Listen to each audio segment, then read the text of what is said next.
45 seconds. That's how long it took for Marcus Hale to go from smug real estate tycoon to a man begging on his knees. 45 seconds between signing divorce papers and watching his entire world collapse. He thought divorcing his wife on a desert airstrip in front of his lawyers and his new girlfriend would be the ultimate power move. He thought humiliating her in public would break her. He thought wrong. Because while he was busy gloating, a private jet was landing behind him. And the woman on that jet. She didn't come to negotiate. She came to end him. No shouting. No drama. Just one revelation that flipped everything. This is the story of Evelyn Cross, the wife who was underestimated, discarded, and left for dead. And the grandmother who made sure she got the last word. Buckle up. This one hits different. Before we go further, do me a favor. Hit that subscribe button right now. You're about to witness something unforgettable. Also, drop a comment and tell me where you're watching from. Now, let's get back to Evelyn. Just sign it, Evelyn. Stop dragging this out. Marcus Hale stood with his arms crossed, his expensive watch catching the Arizona sun. His voice was cold, bored even. Behind him, two lawyers in sharp suits shuffled papers on a metal folding table. To his left, leaning against his black Range Rover, was Sienna, 24 years old. Blonde, tanned, wearing sunglasses that probably cost more than Evelyn's car payment. Evelyn stood frozen, the divorce papers shaking in her hand. "You're really doing this here?" she asked quietly. Marcus laughed. "Where else? You don't have an office. You don't have a lawyer. Hell, Evelyn, you don't even have a bank account I don't control. So yeah, here works fine." Sienna giggled. "Sign it," Marcus repeated. "Or I'll make this uglier than it needs to be." Evelyn Cross was 42 years old. She had soft brown eyes that used to light up when Marcus walked into a room. Her hair was pulled back in a simple ponytail. No makeup. No jewelry except the wedding ring Marcus had stopped wearing 6 months ago. She worked part-time at a bookstore in Scottsdale. She drove a 12-year-old Honda Civic with a crack in the windshield. She lived in the house Marcus bought, wore clothes Marcus approved, and attended dinners where Marcus introduced her as "my wife," like someone might say, "my assistant." But Evelyn wasn't stupid. She noticed things. Like how Marcus started working late 3 years ago. How his phone was always face down. How he stopped asking about her day. How he stopped touching her. How he stopped pretending. She noticed when he hired Sienna. She noticed everything. And she stayed quiet. Not because she was weak. Because she was waiting. "You know what's funny?" Marcus said, leaning against the table. "I used to think you were beautiful. But you got comfortable. Lazy. You stopped trying." Evelyn's jaw tightened. "Look at you," Marcus continued. "You're 42 and you look 50. Meanwhile, Sienna here." He draped an arm around her shoulders. "She takes care of herself. She's ambitious. She's fun." Sienna smirked. "No offense, Evelyn." One of the lawyers cleared his throat uncomfortably. "No," Marcus interrupted. "Let me finish. Evelyn needs to understand something." He stepped closer. "You were never the prize. You were the placeholder. I needed someone respectable while I built my empire. Someone who'd smile at fundraisers and stay quiet during meetings. But now, I don't need you anymore." Evelyn's throat burned. "Everything you think you have?" Marcus continued. "The house. The car. All mine. The second you sign those papers, you're out. I've already moved your things to a storage unit. You've got 72 hours to find somewhere to live." "Marcus," Evelyn's voice cracked. "I gave you 15 years. And I gave you a life you never could have afforded on your own," Marcus shot back. "We're even." Evelyn looked down at the papers. Her hands weren't shaking anymore. And then she heard it. A low rumble in the distance.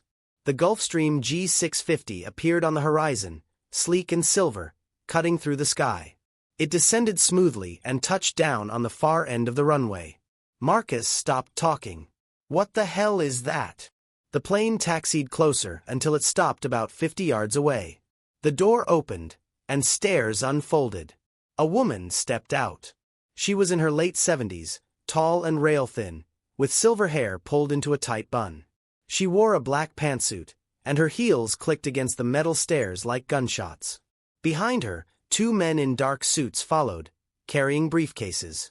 Marcus's face went pale. "Who is that?" Evelyn finally spoke, her voice steady. "That's my grandmother." "Your what?"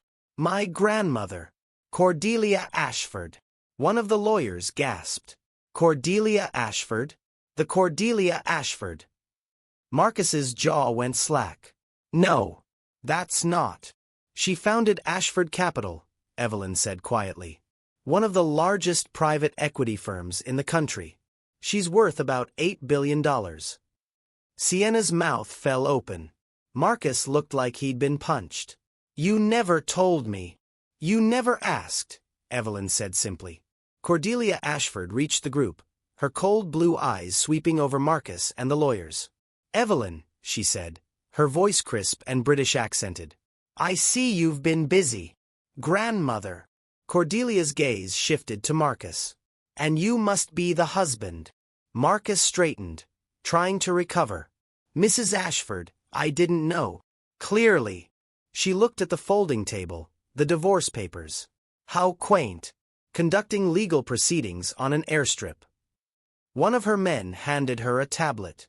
She tapped the screen, then looked up at Marcus with a smile that could freeze blood. "Mr. Hale, do you know what controlling interest means?" Marcus blinked.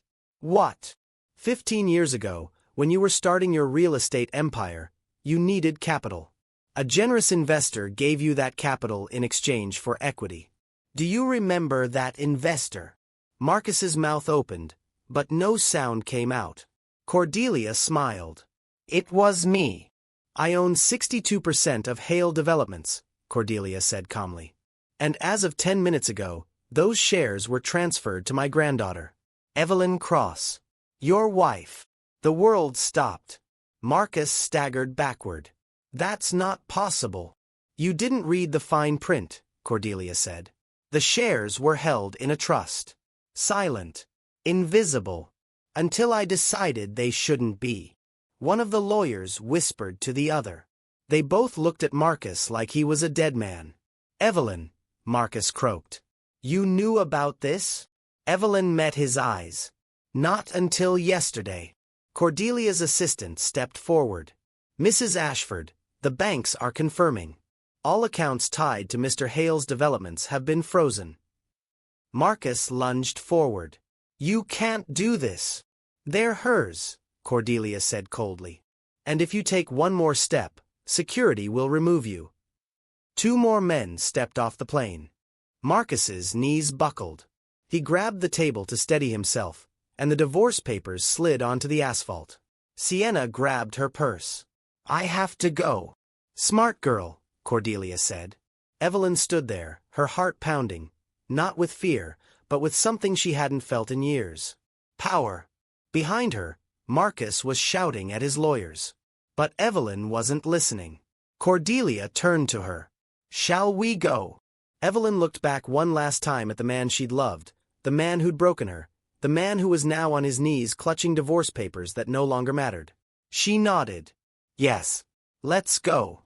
And together, grandmother and granddaughter walked toward the Gulf Stream, leaving Marcus Hale and his crumbling empire behind. The sound of Marcus's voice faded behind them as Evelyn and Cordelia crossed the tarmac. Each step felt lighter than the last, like she was shedding 15 years of weight with every footfall. Behind them, Marcus was still shouting. "Evelyn! Evelyn! You can't just walk away. This is my company. I built this." Cordelia didn't even glance back. Men like him always shout the loudest when they realize they've lost. They reached the stairs of the jet. Cordelia paused, turning to face her granddaughter. "You held up well," Cordelia said quietly. "Better than I expected." "I didn't know you were coming," Evelyn admitted. "I know. That was the point." The interior of the Gulf Stream was beautiful. Cream leather seats, polished wood panels, Soft lighting. Evelyn had never been on a private plane before. Marcus always flew private for business, but he'd never taken her. Said it was unnecessary. Cordelia settled into a seat, crossing her legs. Sit. Evelyn sat. Her hands were shaking, not from fear, but from adrenaline. I don't understand, Evelyn said. Why now? Why didn't you tell me about the shares before? Cordelia took a sip of water. Because you needed to see who he really was. And you needed to see who you really are. Evelyn frowned. What does that mean? You've spent 15 years making yourself smaller, Cordelia said. Quieter. Less. You dimmed your own light because you thought that's what love required. But men like Marcus don't appreciate quiet strength. They exploit it. The words hit Evelyn hard. Not because they were cruel, but because they were true. When you married him, I warned you, Cordelia continued. I told you he was ambitious, calculating, self-serving. But you were young and in love. So I stepped back. But I never stopped watching. You've been watching me for 15 years? Of course. You're my granddaughter. Did you think I would abandon you completely? Evelyn felt tears prick her eyes. You stopped talking to me after the wedding. Because you chose him over me. And I respected that choice. But I knew about Sienna 6 months before you did. I knew about the other women before her. I knew everything. Then why didn't you tell me? Cordelia leaned forward. Because telling you wouldn't have changed anything. You would have confronted him. He would have lied. You would have believed him. You would have stayed. Evelyn looked down. Cordelia was right. But today, Cordelia said firmly, he showed you exactly who he is. He humiliated you because he thought you were powerless. And now he knows the truth. You were never powerless. The plane began to taxi down the runway. Evelyn watched through the window as the airstrip and Marcus grew smaller until they disappeared. Why did you give him the money in the first place? Evelyn asked. Cordelia sighed. Because you asked me to. Evelyn's head snapped up. What? Right after your wedding. Marcus was struggling. Banks wouldn't touch him. You called me. You begged me to help him. You said he was brilliant, that he just needed a chance. Evelyn's stomach twisted. She remembered now. I told you I would help, but only under certain conditions. The investment would be silent. Marcus would never know it came from me. And if things went south, the shares would revert to you. You agreed. And then I never called you again, Evelyn whispered. No, you didn't. Marcus consumed your entire world. You stopped coming to family events. You became a ghost. And I let you. Because I knew, eventually, you would need me. The plane leveled off above the clouds. Cordelia's assistant approached with a tablet. Marcus is calling his investors, Cordelia said. It's not going well. What's going to happen to him? Evelyn asked. Bankruptcy, most likely. The freeze will trigger a cascade. Contractors will pull out. Projects will stall. Lawsuits will pile up.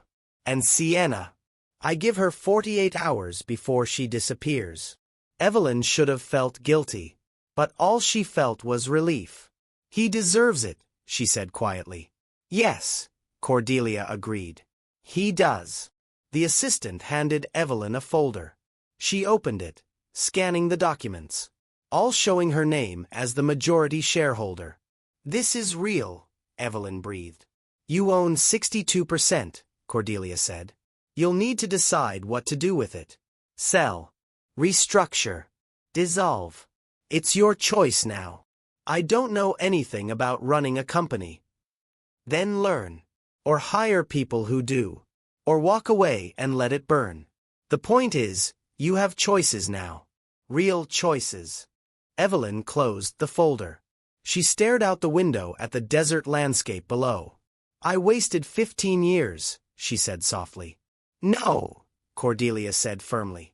You learned 15 years worth of lessons. There's a difference.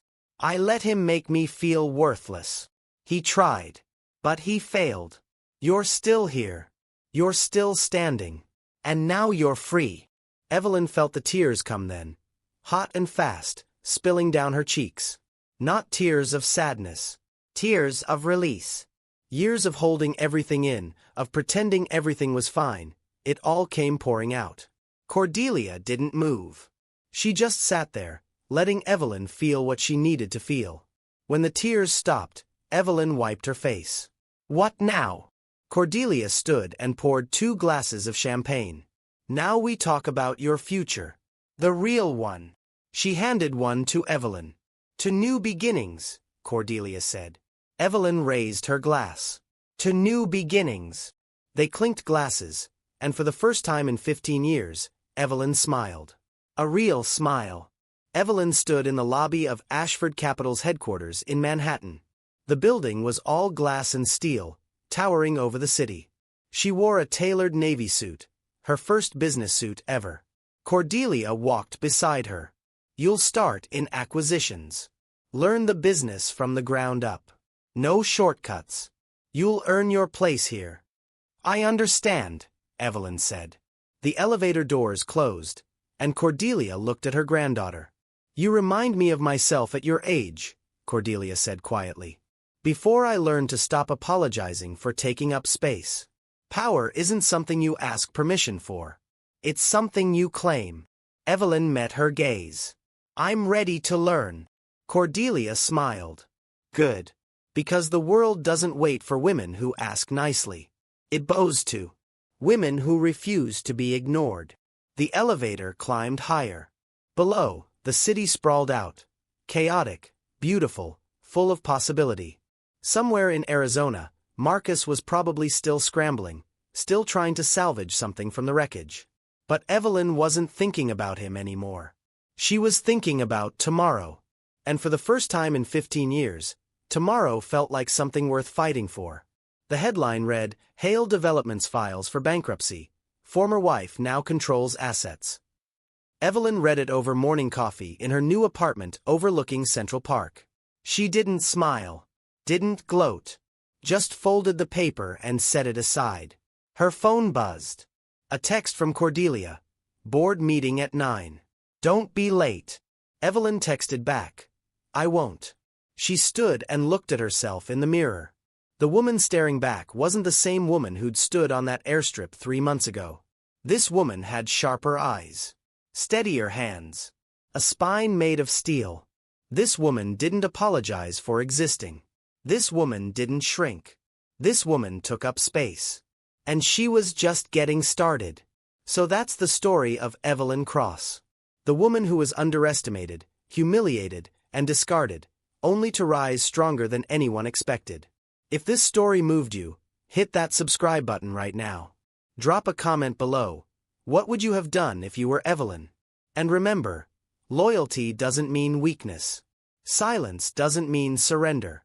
And sometimes, the quietest people hold the loudest truths.